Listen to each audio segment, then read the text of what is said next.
I'm Alex Michaelson. This week, we're covering two of the biggest issues in the country with two of the most important newsmakers in the country. Dr. Anthony Fauci joins us exclusively to talk about California reopening as cases of the coronavirus increase, and some surprising news when it comes to a vaccine.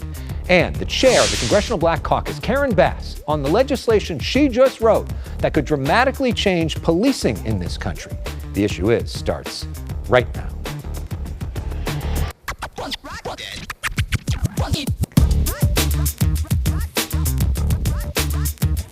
And welcome to The Issue Is. I'm Elex Michaelson. We'll talk about race in a moment, but we begin by talking about the coronavirus. California reopening, while at the same time, we see the cases going up. And there is literally nobody in the country better to talk about this issue with than our guest this week. Dr. Anthony Fauci has been the country's top infectious disease specialist for serving 6 different presidents. He joins us now from Washington. Dr. Fauci, welcome to The Issue Is. Good to be with you. Thank you for having me. Okay, so let's talk about what a lot of people feel right now might be arbitrary in terms of the country's reopening. Because we see here in California, the numbers are going up, and yet we see so much of the state reopening, which leaves some people to wonder, why couldn't we have done this a few weeks ago? And is it really safe to be doing this now? Yeah. Well, you know, California is a big state. And, you know, one of the things we have to be careful of when you talk about reopening, first of all, if you look at the country as a whole, it's so heterogeneous that you can't say what's happening in New York is necessarily the kind of guideline that you'd want to apply to a situation where you have a county which maybe has no infections. Some of the fundamental basic things, regardless of whether you strictly go by the guidelines or you leapfrog over, is there certain core things that shouldn't change. You can try and get the economy going and get people more socially connected and still wear masks, wash your hands, to the extent possible, stay physically distant from each other. If you can't, make sure you wear a mask and keep it on at all times.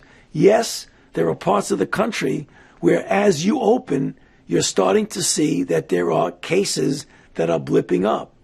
The critical issue is, do you have in place in your city or in your state the capability of manpower, testing, structure to identify, isolate, and contact trace? Are you comfortable that that is in place here in California, where we do see the numbers going up? You know, I don't, to be honest with you, I don't want to waffle on the answer to the question, but I really would like to see myself, which I have not up to this interview, the exact numbers of the new cases merely because you're testing more, or is it testing more plus real new cases? And if it is real new cases, then you really got to be careful as you open up. Let's talk for a moment about all those protests that we've seen, tens of thousands of people in the streets. When you saw that, what went through your mind? And if there isn't a big spike in cases in the next few weeks, what does that tell us about outdoor transmission?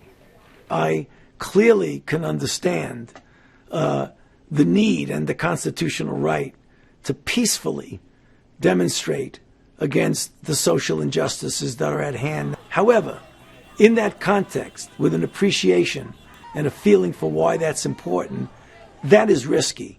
There is no doubt that that is risky.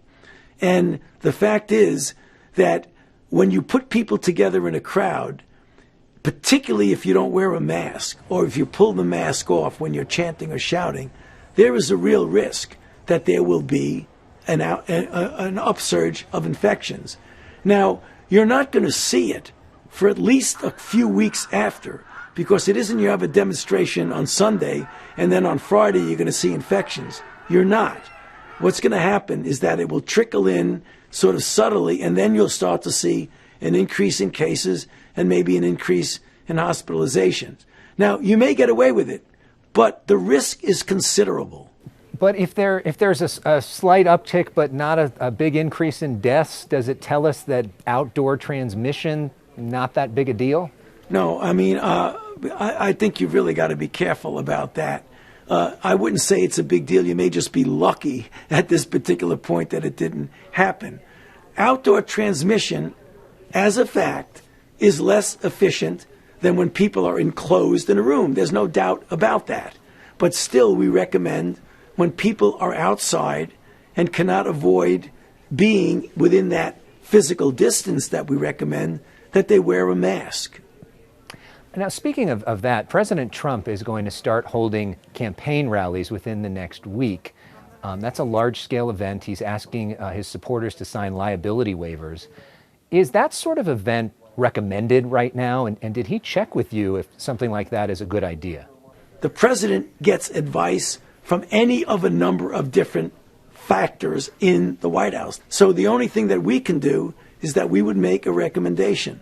But the ultimate decision is made based on input. Would you recommend that that's a good idea to get a bunch of people together in an arena? Is that a safe thing right now? No, I mean, I've said it over and over again. I'm not going to change my tune right now. When you congregate people together in a crowd and there is infection dynamics in a given community, that is a risk for spreading infection. So what's the relationship like? Because we saw all of those briefings with the task force, and now we don't see it as much. Are you talking with the president every day? No. What's the status of the coronavirus task force? Well, we had a meeting yesterday. It was a good meeting. It's true that the task force, as such, does not meet 7 days a week the way we used to when we were in the explosive component of it. Right now, we still meet. We meet about 2 times a week. I met with the president just last Tuesday when I gave him a briefing on our vaccine work. Let's talk for a moment about vaccines. What is the status of that, and do you think we're going to see a vaccine by the end of the year? You know, I think we will know if we have a safe and effective vaccine by the end of the year. There's never a guarantee that you will have a safe and effective vaccine, but I'm cautiously optimistic given what we've seen and given where we are right now. In the trials, we'll be starting a large efficacy trial in July, the first week or two in July, with one candidate. There'll be other candidates, several, that in sequence, sort of every month or so, one coming in August, one in September, one a little bit later.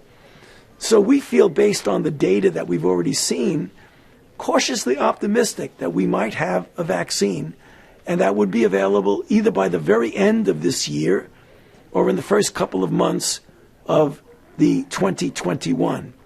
Hopefully, we'll be able to scale up, we're already doing that, to get doses that will be able to cover the people who need it. But again, there's no guarantee because vaccines are not easy to do. That's very encouraging news to hear you say that. I want to take one moment, just as we wrap up, to talk about you. You have become a sort of national icon. There's Fauci on the couch pillows with your face on it. There's baby wear with your face on it. There's donuts with your face on it. How do you process sort of this celebrity that you've become? Harvey Levin of TMZ said you've become the biggest celebrity of the last few months. Well, I process it by not taking myself too seriously. Once you start believing all of that, then you get into a world of unreality. I know where I am. I'm a public health official. I'm a scientist. I've devoted my entire professional life to the public health, and that's what I want to do. The situation with regard to the other things that you're talking about, I think what the country needs, as needed, is someone who can speak the truth, who can give good information, and give it in a way that's measured and calm and being realistic. And last question, one fun thing. I know you're a huge basketball fan. I'm a huge basketball fan. We're getting word that the NBA is coming back. Who's going to win the NBA Finals this year? Well, you know, I have to say the Lakers for sure. Yes, good answer. We Right. like that. The question's going to be, can we have a parade? Well, I don't know about that. Yeah. All right. Well, thank you very much. We're sending this message to LeBron James, Dr. Fauci, officially picking the Lakers to win the NBA championship. We appreciate it. Thank you for all your service to our country. It is a great honor to talk with you, sir. Thank you. Good to be with you. Coming up next, a conversation about race with Karen Bass, the chair of the Congressional Black Caucus. This week, she attended George Floyd's memorial. We go to break with music from Neo from that event. It's so hard to say goodbye to yesterday. A profession where you have the power to kill should be a profession that requires highly trained officers who are accountable to the public. Congresswoman Karen Bass of Los Angeles is leading the Democrats' effort in Congress to pass a police reform bill. She's the chair of the Congressional Black Caucus, and she joins us now via Skype from Washington, D.C. Congresswoman Bass, welcome back to The Issue Is. Thank you. Thanks for having me on. You know, we had you on 2 weeks ago. I've never had a guest back on so quickly, but it is remarkable in 2 weeks how it seems like the entire world has changed, and you've been in the middle of the national debate that entire time. Can you process all that's happened in the last 2 weeks? No. You know, it really has been very dramatic. And you know what is so sad? Because I think that the world stopped for a minute when they watched George Floyd be slowly tortured and killed. And I think that has been the catalyst for just tens of thousands of people out, not just around this country, in every state in the union, but also around the world. And so it presents an opportunity for us to make a significant transformative change in policing in the United States. And that's what's happened over the last couple of weeks. Well, let's talk about what you want to do. We want to put up on the screen some of the main bullet points of the legislation that you are trying to pass. Let's put it up on the screen. And we're talking about police reform. Here are some of the main points. It would be require body and dashboard cameras, limit transfer of military weapons to state and local departments, ban chokeholds, no-knock warrants in drug cases, and it also lowers the bar for qualified immunity, which shields police from lawsuits. Those are some of the key parts of your policing act. What's the status of it? We hear that Kevin McCarthy, your friend on the Republican side, the leader, maybe says we should ban chokeholds. Well, I just hung up with him about an hour ago, and so we're starting conversations. We'll be talking over the weekend, and so we are in an incredibly good place. We actually have a vote in committee next week, and then the week after that, we'll have a vote on the floor. And let me just tell you that when you introduce a massive bill like this, it usually takes a long time to get enough votes to pass, and I'm talking about Democratic votes.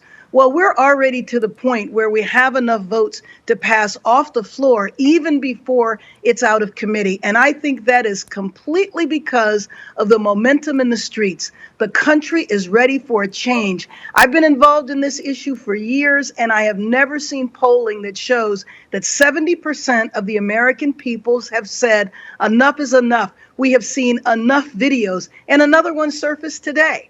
So the country's ripe for change, and we're going to make that change happen. I promised George Floyd's brother that we were going to make this happen. So you got off the phone with the Republican leader. What did he tell you, and where is their agreement? Well, we didn't get into the details, but basically what he said to me, and I know he said in the press, and we talked the other day as well. We've had a couple of conversations that he's very interested in doing something. He's looking over the bill. He wants our staff to get together and talk over the weekend. And so we agreed to check in. But I will tell you that after we did the hearing this week, I have a long list of Republican colleagues that I have to return their phone calls. I just haven't had a chance to return all the phone calls. Number of my Republican colleagues are calling, saying we want to do something, we need to do something. I've never seen this before. We're going to follow this momentum to the finish line. One of the criticisms of the bill is that it doesn't do enough to address the issue of police unions. There's a lot of activists who feel like police unions are too strong in this country and they make it too hard to fire a bad cop. Do you think that police unions are too strong? Well, I think that they can be, but I think if you talk to the police unions, I'm not sure that they would agree with the activists.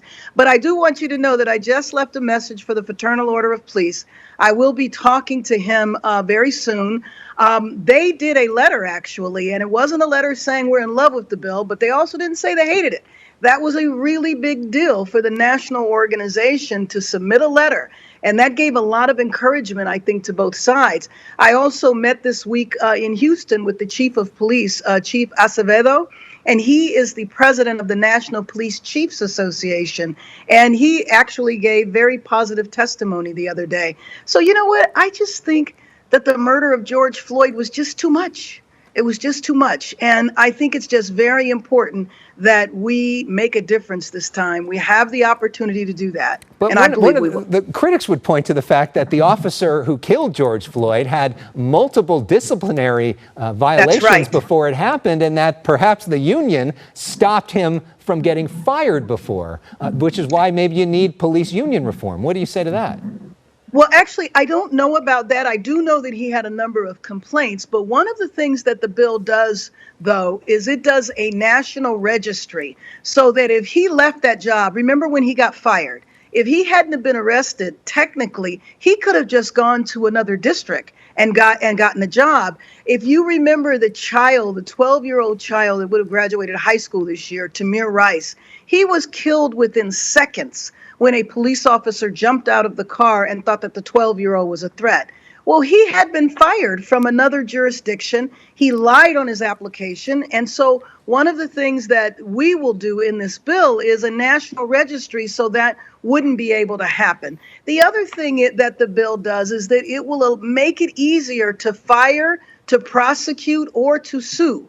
And so it's really important that we make those structural changes. I don't know whether we could or should try to interfere with the union process. But one thing that I have heard is that some of the unions, especially with the newer officers, is that they're beginning to question some of the impact. And so one of the most important things that I hope this bill does is get at the police culture. You saw the picture of the 75-year-old man being shoved, and you saw that he fell and he hit his head in one of the protests.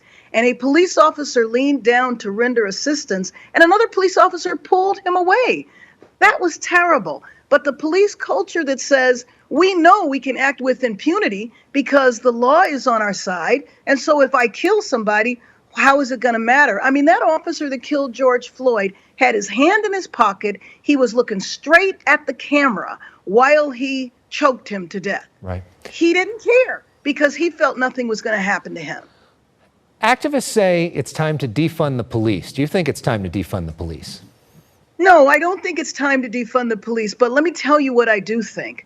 And I agree with this. And you know I've worked on this for years. I think our budgets are out of balance in the city, in the state, and in the nation. And that one of the things that police complain about all the time, and I'm sure you've heard this from them, they tell you they're not social workers. Why should they be dealing with social, economic, and health problems? But what has happened over the years is that we have not invested properly in the proper balance. When we don't invest in society and address the problems, then the police officers are left to pick up the pieces. And I think that's wrong. That's why I don't believe this bill is an anti-police bill. I actually think we're trying to help the police officers. And so one of the parts of the bill is it provides grants to community-based organizations so they could re-envision how public safety should be managed in a community. You know, in the years that I worked in Community Coalition, as a matter of fact, one of the reasons why the coalition was formed 30 years ago was because I was concerned that a substance abuse problem called crack cocaine and an economic problem called deindustrialization was being criminalized. We passed laws to lock people up instead of dealing with problems like drug treatment and job training and job placement. Well, let's talk about some of your history for a moment. Think back to the riots and you standing out in the streets of Los Angeles, and now all these years later, you are the one writing the legislation in the halls of Congress. How do you process that? Well, I feel very, very honored, number one, that the speaker would give me this responsibility. I chair the committee where the legislation is going to come through, but I feel privileged, I feel honored, and I feel about 300 pounds heavier. It's a tremendous weight on my shoulders, but it's one that I am proud to carry. I do believe we're going to get this across the finish line, and I'm just so happy and thankful for all the protests. Now, I'm happy that the protests are peaceful now. I'm happy that there's not a destruction of property or any violence that's taking place. And I hope the protests continue until we deliver. We have to deliver from the American people. They're demanding it of us, and I'm ready to serve. So you spoke with George Floyd's family this week. You went to the memorial in Houston. What did you say to them? Well, I just grieved with them. I know what it feels like. I know what it feels like to lose somebody suddenly. And it just broke my heart. It broke my heart to see how big the family was and just how they were just devastated. But you know what? I also looked up at this incredible portrait of George Floyd. And the year he was born, 1973, that was the year that I got involved in this work. In Los Angeles, it was an organization called the Coalition of Police Abuse. We had a really bad police chief at the time in LA. And I looked up and I said, that was 47 years ago, 47 years later. And here I am in the position to actually help make a difference. What I was trying to do 47 years ago was trying to make a difference. It's the same thing I'm doing today. And one of your positions now, you are the chair of the Congressional Black Caucus. And a lot of members of the African American community have expressed discomfort with the fact that President Trump will be holding a rally next week in Tulsa, Oklahoma, which was the site of one of the worst massacres of African Americans in this country. He's doing it on June 19th, which is the anniversary of the abolition of slavery. Do you think there's a chance that this is just a coincidence? Do you think he's trolling you? What do you think's going on here? No, I've raised that with people in the administration. It was like, are you really trying to fan the flame? Doing what he's doing is like desecrating the statue of Martin Luther King. I consider it an aggressive move. I consider it despicable. But what can we say? He has been doing this since the moment he came down the escalator. He has started with every group. He started with Mexicans. He's always attacked African Americans. He's on to Asians by blaming China for the coronavirus. And since he started doing that, that there have been hate crimes against Asian Pacific Islanders, Native Americans from Pocahontas. So he has always, whenever his poll numbers are down, whenever he feels that there's a problem, he goes after race. He stokes the fire, he fans the flames. And considering how delicate everything is in our country right now, why he would do something like this, it's beyond tone deaf. I think it's an aggressive move. I think he is attempting to incite problems. We're going to have more with Congresswoman Bass up next, including a discussion of her future, a lot of talk about that, and the massive cultural changes that are underway. Reminder, check out our website, theissueisshow.com, and send us an email, theissueisshow@foxtv.com. Stay with us. I'm joined now by Congresswoman Karen Bass. The chairwoman of the Congressional Black Caucus, Democratic Congresswoman Karen Bass. Congresswoman Karen Bass. Congresswoman Karen Bass has literally been everywhere in the last couple of weeks in her role as chair of the Congressional Black Caucus. Proud to say, of course, she was here on The Issue Is first. Congresswoman Karen Bass joins us now. It feels like we're proud our girl's going off and being a big star in the last couple of weeks. It's been kind of a remarkable moment for you. We've seen profiles of you in the Wall Street Journal, the New York Times, the Washington Post, the LA Times, all within the last week and a half. And one of the things that we're starting to see in print is a discussion of you as one of the most likely people to be the next Speaker of the House. Is that a job you would want? And what do you make of that attention? Well, I don't know. I certainly watch Madam Speaker, and she is an amazing leader, and I'm honored to serve as a member of her caucus. And I don't believe she's going anywhere. I don't want her to go anywhere, so I'm doing just fine. Of course, Karen Bass was the Speaker of the California Assembly, the first African-American woman to hold that role. But there is one job that's open right now. And that, of course, is Vice President nominee for Joe Biden. There's so much discussion about potentially having an African-American woman in that role. Why not you? Well, that's a little overwhelming. Obviously it would be an incredible honor. But I do think that the vice president, or at least the list that everyone is talking about, is an amazing list of women, most of whom I know. Very proud of our senator. And so we'll see. We'll see what the vice president does. I have been honored that he appointed me to co-chair a task force with a representative from the Sanders campaign, and we're wrapping up our work now, helping to develop the platform around the economy. And so it's an additional job I have, and I'm very proud to serve. I just can't wait until January of 2021, and I'm counting the days until the November election and hoping that we make it there. We've heard from other candidates for that VP slot that say that they are being vetted. Are you being vetted for that job? No, no, I'm not being vetted unless it's in secret and I don't know about it. No, I'm not being vetted. And if you were offered it, would you accept it? If I was offered it, of course I would. Yeah. Of course I would. Sure. I would be honored to serve with the president. That just seems pretty amazing now. Let's talk for a moment, all that attention on you. There's also been tremendous cultural changes just in the last couple weeks.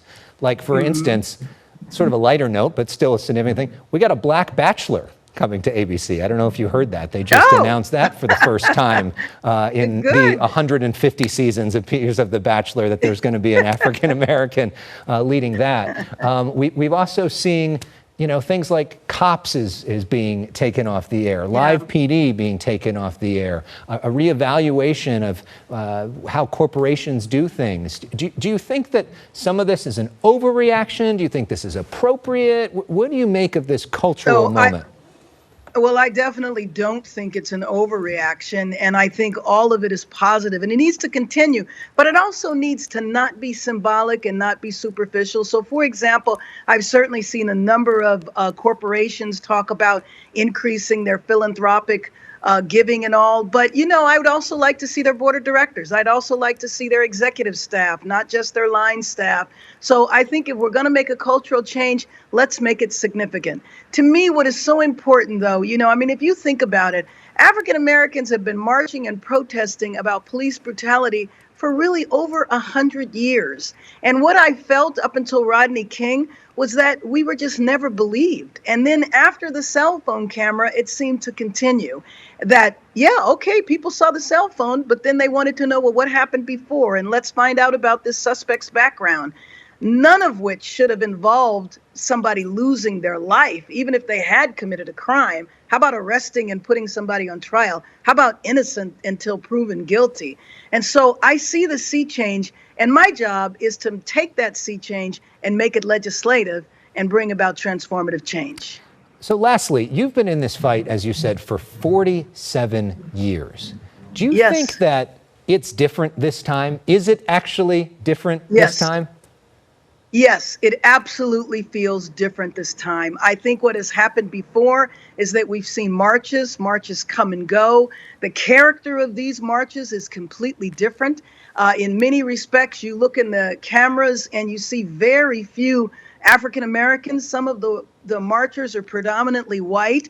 And so for me as an African American to see thousands of young white folks carrying signs saying Black Lives Matter, maybe, just maybe, we're at a crossroads in our country where we can have a reasonable conversation on race. That makes me feel like this is different. That makes me feel like this is new. That makes me feel like this is going to get us where we need to go.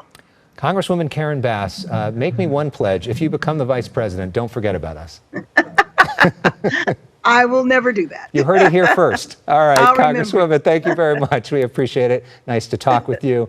As we go to break, we continue to honor the life of George Floyd. More music from that emotional service that Congresswoman Bass attended this week. Final words when we come back. It seems like every time an unarmed black man is killed by police, commentators say we need to have an uncomfortable conversation about race and policing. And this time, many of us are actually trying to have that conversation, and it turns out it's uncomfortable. To be totally honest, it's especially uncomfortable if, like me, you're white and you're not directly connected to law enforcement. You don't really know what to say, or if your words are going to be misconstrued. But I've learned the best thing you can do is not really speak at all, but actually listen for a change.